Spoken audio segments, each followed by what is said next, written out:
So Chris Christie's in trouble. So what are conservatives across the country going to do? They're going to step up to his defense, of course. Now, not all of them, the guys who are planning to run for president against him, conspicuously silent, right? But on Fox News, corporate headquarters, and understand that Chris Christie is very popular with multinational corporations, banks, Wall Street, etc. Those are his primary funders. Those are the same people who love Fox News Channel. Okay, so that's why Fox News is quick to step up to his defense. We found a good number of people who had a unique defense of Chris Christie. Let's start with Britt Hume. So what about this bully narrative? Well, I would have to say that in this sort of feminized atmosphere in which we exist today, guys who are masculine and muscular like that in their private conduct and kind of old-fashioned tough guys run some risks. Feminized?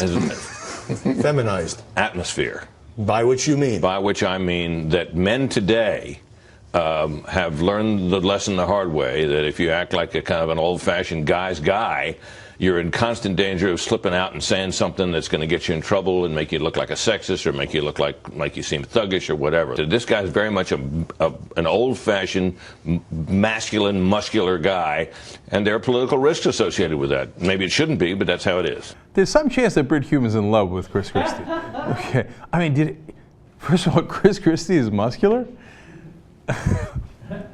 Okay, great. Apparently I'm very muscular. Okay, feel good about that. But that was hilarious, man. I mean, like in the old days when a man was a man, he shut down a fucking bridge, you know what I'm saying? You're stuck in traffic, ambulance can't get to you? Sorry, okay? I guess if you're gonna be a pussy about it, okay, and he's, oh, boo, my grandma died because the emergency crews couldn't get to her, yeah.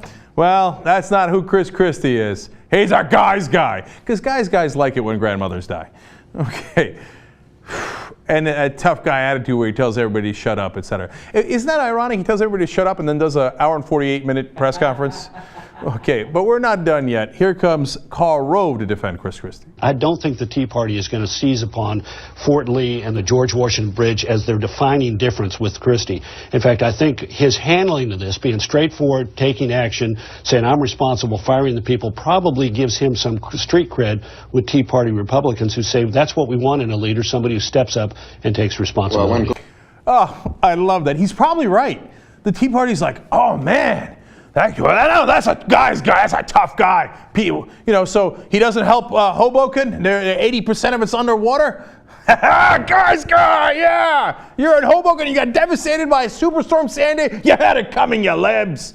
Okay, are you closed down the bridge in Fort Lee? Ambulance is stuck. Yes, Tea Party.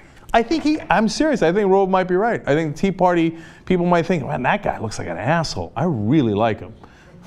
Okay, now, there's, to Rove's point, there was an editorial written by one of these right-wing conservatives, and it's Todd Starnes, and he says, look, quote, I'm not a fan of Governor Christie. He's not exactly a friend of conservatives, and he's way too chummy with his BFF, President Obama. But give credit where credit is due. I like that. I didn't like it when he was actually helping the people of New Jersey by getting the president to give him billions of dollars to help with Superstorm Sandy. But now that I find out he was an asshole to the people who suffered from Superstorm Sandy and to his other citizens, well, now give credit where credit is due. And he says, quote, Governor Christie stood before the cameras and took his lumps like a man. And he talks about how he apologized and it was clear and how Obama never apologizes. Wait a minute. Didn't conservatives criticize President Obama for going on an apology tour across the world? And I like they say Obama should apologize more. First of all, that's super ironic given what they've been saying all along. Secondly, it's super ironic because the guy who they ran against him was Mitt Romney, who wrote a book called No Apologies. Okay, that's awesome. Now, finally, Todd says, the scandal is not the closing of the George Washington Bridge.